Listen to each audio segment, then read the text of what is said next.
Glad to have you back, and you're still watching Plus Politics tonight. Now, our next focus as a ripple effect of the recent remarks made by former President Olusegun Obasanjo. The Afenifere group has lamented the epidemic of insecurity in the country and has urged the Yoruba people to defend themselves against future herdsmen attacks. Now, joining me in our Lagos studio to address these issues, we have Steve Agiode, a legal practitioner. Good to have you join us, Steve. And also staying behind, we also have Ugochukwu Ikeako. Gentlemen. Thank you. Now, we're still talking about insecurity, one of the issues that the president touched on.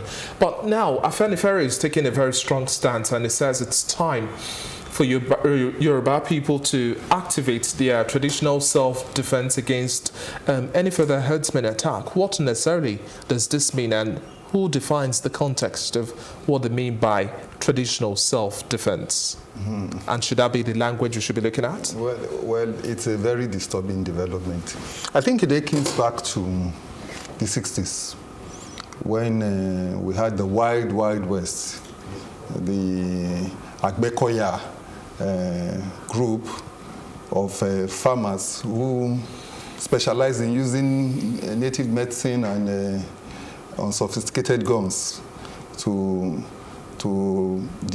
as they say, defend the Yoruba race and all that. I think we have passed that stage in our national life. That was a turbulent period in our national life, and I think by now we have passed it. Don't you think drastic situations call for drastic measures? If the government of the day has failed in protecting the citizens, then it means the defense is left to you. Yes, but the defense should be holistic, not regional. We have fought the civil war. We are past the stage of balkanization of our country. We've gone beyond that. Okay, Ugo, now quickly, Afenifere also says that the government in place has betrayed the perceived complicity, as they are not even aware of members of the group on trial as it is so far for these monumental crimes, even when Miyetti Allah has also owned up to some of them. I think like Olu said, there are issues that we should not politicize. All right. Security is cardinal, is one of them. I disagree with the leadership of Afenifere, and it's sad that we have leaders making this comment, right? Already we're in a country where a lot of things, we're balkanized at the moment, right? There's a lot of tension across board. You shouldn't be asking, shouldn't be calling that people arm themselves in whichever way you say the traditional means. Only them know the contents of that. But my issue is this: this is the right time where the people, all right, the government, that's the followers, Afenifere that represent the Yoruba race, to have a serious conversation with the governors and the leaders. Okay, these are the issues that is pressing us. We have insecurity challenges. What are we going to do about intelligence gathering? What are we going to do about the kind of police officers that are being posted to this place? Okay, how do we do this? And then in terms of the cows, the pastoralist issue, do we start adopting ranching across some of the southwestern states? These are the conversations we're supposed to have. And also because anything that we was doing in the country at the moment, we're supposed to do things that bind us together in terms of tolerance, in terms of unity, all right? Because to an extent, our destiny is intertwined as a nation. So for me, that's not the right call, all right? And making an allegation about, government being complicit in Boko Haram in terms of Miyetti Allah and the rest of them, these are allegations that whoever is being asked now, if they take the person to court, say, present this thing. My issue is that even if you feel there is a way that the government has been, the body language of the government has been somehow, all right, in terms of, there's no brute force compared to the way they've been dealt, Nnamdi Kanu and his guys was dealt with in the southeast, the militants were dealt with in the southwest. The argument should be, let government apply same measure of force. Right? Not to accuse the government of being in bed with anyone, because it's like the same thing as saying that the government is sponsoring these people. And if you don't have any evidence to back that up, I don't think that's the right conversation to have. But you also touch on this matter now, because if you say the government of the day is not necessarily responding to all of these threats that they should, then don't you think they have a reason to describe the Ministry of Information and then the Presidential Media Office as Boko Haram and Mieti Allah Media? Well, that's their own. Or that's just been sarcastic and playing with words here? It's not just being sarcastic. I think it's what they feel. They're saying it, all right, because the Minister of Information and the NO and the VON and the rest of them, they're all there as mouthpiece for the government, all right? Whatever Aso Rock wants, that's what they say at the end of the day. So calling them that because already they think that the federal government is complicit with, in how their approach towards Mieti Allah and the rest of them. But for me, that is not the conversation, because at the end of the day, this conversation will flare up nerves. All right, everybody will come with a tension approach towards the issue. It will not lead us to anywhere. All right, if we want to have a workable situation, that's because it is sad. Tinubu is from the southwest. All right, even though he's not like maybe a key player in the Afenifere. All right, what are they doing? All right, the vice president is from the southwest. All right, so is there any way they can have serious conversation? This is me saying, because at the end of the day, we don't want a situation where a group of people, maybe somewhere in Ekiti or somewhere in Ibadan, takes up weapon to go and defend themselves, and it leads to community killings and the rest of them. That won't be the right thing for us as a nation. We need to try as much as possible at this moment, though it is difficult, to make sure that all tensions are reduced, and the fiber that binds us together as unity, you just keep it going. Steve, now the president met with the 19 governors of the northern states, and to what extent now do you expect Mr. President now in holding other further conversations?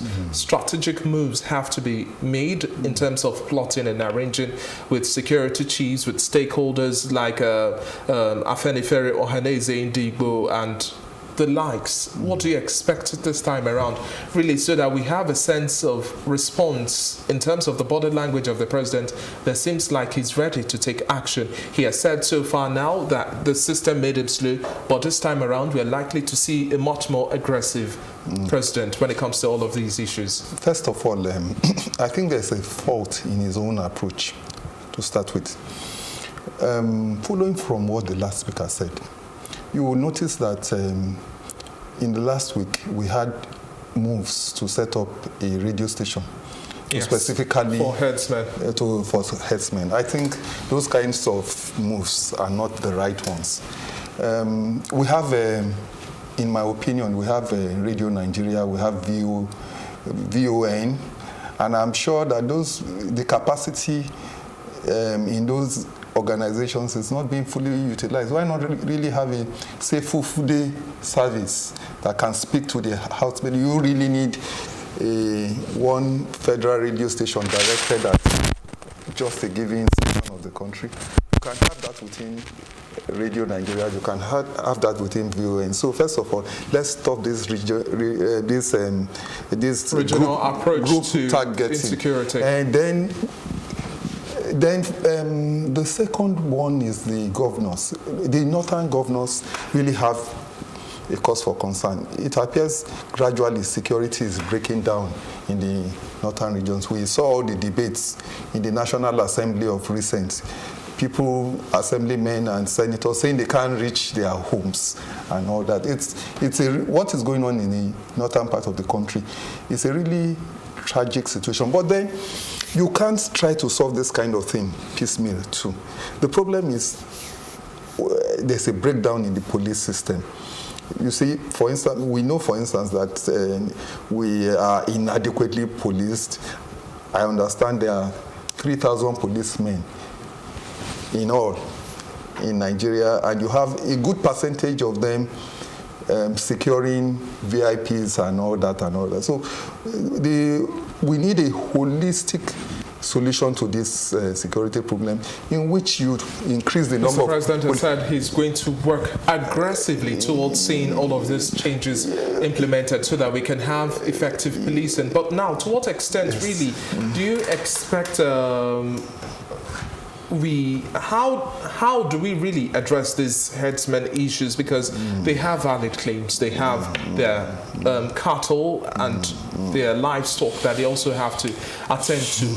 What sort of conversation should we be having? Ugochukwu made mention of ranching. Some states are not even, wouldn't want to even have any interaction with these herdsmen as well. All right, see, okay, let me comment quickly. For example, right, let's say, for example, an Igbo man, you want to start a business, you go to Zamfara.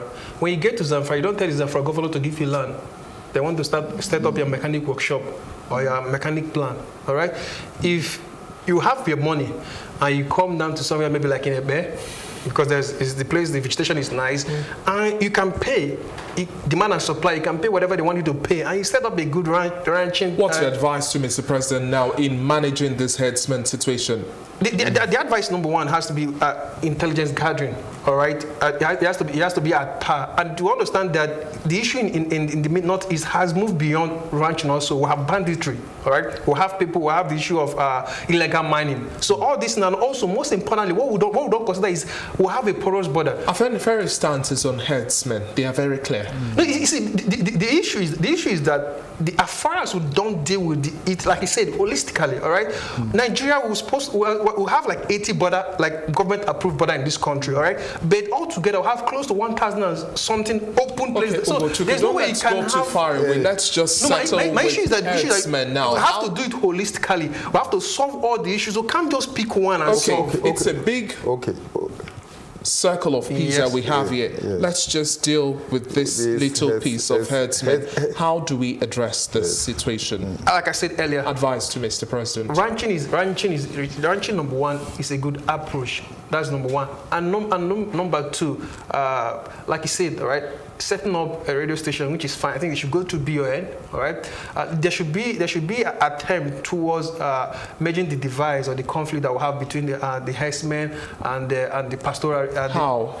In terms of talking to these communities, all right, there's no way, all over the world, we can create a backroom channel to make sure, let there be a constant communication. Let there be a way to say, okay, don't do this, don't do that, all right? If we don't do that, both parties will continue to be at aggrieved because they have issues they have against each other. How now? Because we have some states that are very clear on their stance that they don't want to deal with these herders based on past experiences. They've come to maim their people, they've raped their women, they've killed their husbands and sons, and they see these herdsmen as terrorists. In all honesty, I don't envy the president. The problem that we are facing is manifold. First of all, there's a problem arising from a global phenomenon of climate change. Desertification is coming in and in on us. If for the long term, you solve that by trying to reclaim the land and trying to make it green and trying to develop something like a livestock market in situ in the north. Once you start reclaiming the desert back. But this is a long-term situation. You need to deal with the global phenomenon of climate change and reclaiming the desert again. But for the immediate situation, the president needs to be the father of the nation and call the governors that are recalcitrant and talk to them. This is one nation, after all. We survive and perish together. As the father of the nation, there are things and methods they can use to speak to these governors to have interim solution. But the ultimate solution is to solve what is really the global problem of climate change, which is resulting in increasing desertification. We need to reclaim the desert. There are countries friendly. Whether there is climate change or not, these nomads continue to move. There are friendly countries that have conquered the desert. We have good relationship with Israel. We have good relationship with some of these Gulf states, Dubai and the rest. So we should begin to start looking at the bigger picture. It says something, just a quick comment. It said father of the nation, all right? And that is something that I think Mr. President didn't do very well under his first administration, all right? The divisive comment of the 97%, 5% that voted for me, he said abroad, all right? That is no way you can lead a nation with diverse people like Nigeria when you make such comment, all right? So he has failed in that task of being a father over the last 4 years. Let's hope tomorrow is going to start well. And as we are counting down to the hours of tomorrow, what do you really expect of the president given his inaugural speech? It is difficult to plant yam now and reap apples tomorrow. Okay, don't explain that. I'm just giving Mr. President a clean new slate. What do you expect? If I give him a clean new slate in his speech, I think at this point, the most important thing for me in this country is unity. All right. I don't think sincerely speaking, all right, not to spite him, not to say anything bad, all right. I don't think he has it in him to give, all right, because over the last 4 years, we've not seen that. Again, but I'm saying, what do you expect? I'm saying that we need somebody, we need a president come tomorrow that will speak from his heart, all right. You're not going to be here forever, all right. But Nigeria, I believe, will outlive all of us, all right? So we need the president that will try to heal the nation. Like, let that balm of, let people come to understand themselves as one. Because if we can't make progress if we're divisive, unity is essential. We can't have progress, we can't have development without unity. So for me, that is the key thing. I'm not asking him to promise us heaven and earth. If we can have him speak to us about bringing us one, about togetherness, about understanding that Nigeria, be it from Kaduna or from Ebonyi State, that we are not bigger than any other person. Steve, you're rounded words. We need the president, first of all, to come to grips with a failing economy. This economy is doing badly. It's listing badly. He needs to hold the reins of this economy and grapple with it. We are deep into what I really call a depression, not just a recession. He needs also to deal with the social issues. Like the economic issues are basic. If the economy is going well, nobody will be fighting each other. That's the truth. Then he needs to descend on these Fulani herdsmen issues, the social issues and all that. The problems of insecurity, he needs to face education. Education is very important. We will never get anywhere without it. You forgot to talk about healthcare as well. And healthcare there's no one can talk about healthcare has virtually collapsed. There's no one can talk about the healthcare when the president goes to UK. We have to deal with the problem of power. Thank you very much, gentlemen. Just speaking with you, we could actually go on and on. Steve Aguirre, the legal practitioner, as well as Ugochukwu Ekiako, a political analyst. Thank you very much, gentlemen. Thank you for having us. And we'll count down till tomorrow and expect surprises from Mr. President. Definitely good surprises. Hopefully. It's time to take a quick break. When we return, I'll definitely bring you my take.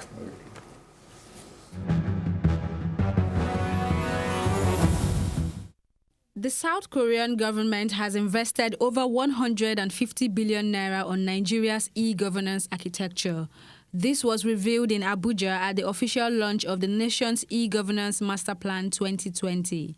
Minister of Communications Adebayo Shitu, while unveiling the master plan in Abuja, says the plan, when implemented, will help governments improve efficiency, block financial leakages, and reduce corruption. Government is generally defined as the use of information communication technology as a tool to facilitate improved service delivery between the government and its customers. And here we refer to customers as citizens, registered businesses, foreigners, government organizations, the federal MDAs, the state governments, and indeed the local government agencies, authorities. The federal government believes that given our current realities as a nation, e-government implementation is an essential policy that will help the government improve efficiency in the public service, block financial leakages, improve transparency in government dealings in order to reduce corruption to the barest minimum, while also bringing government closer to the people. There are several advantages to be derived from purposeful implementation of e-government programs, such as 1, cost savings resulting in efficiency in service delivery; 2, enhanced transparency and accountability. Hence, it is a fervent belief that the holistic adoption and implementation of the e-government master plan will inevitably result in an increase in the sector's contribution to the nation's gross domestic product. In building a whole academy, in providing scholarships to numerous government officials, both for training in Korea and in Nigeria. This is a dream come true, because the Federal Civil Service Strategic Implementation Plan 2017-2020 has 8 priority areas, and 2 of these are quite related to efficient service delivery. Today, indeed, marks a major milestone for the federal government in its effort to improve transparency and efficiency in government and provide better public services to its citizens. Nigeria is a very important partner of Korea and one of the largest trading partners. And since 1971, our bilateral diplomatic relationship, it is almost 50 years.